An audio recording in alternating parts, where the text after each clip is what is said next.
Time check guys, 7:07 na. So, uwi ako ngayon kasi hindi ako nakabot ng February 14.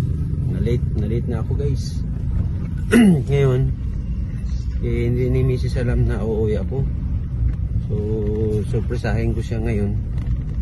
Pero yung bibilhin ko na bulaklak guys, imbis na bulaklak, gulay yung bibilihin ko kasi surprise ko nga eh. So bali dadaan ako dito ngayon sa bilihan ng gulay kasi yung ibibigay ko sa kanya eh siyempre magiging pagkain na healthy pa, o diba? So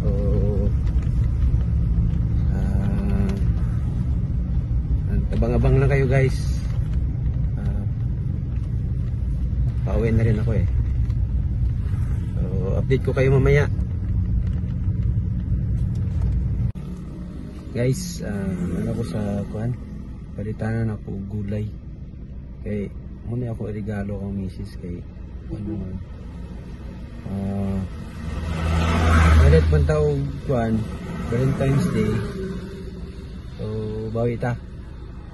So ang atong regalo unique o amot lang kung naay nakabuhat na ani.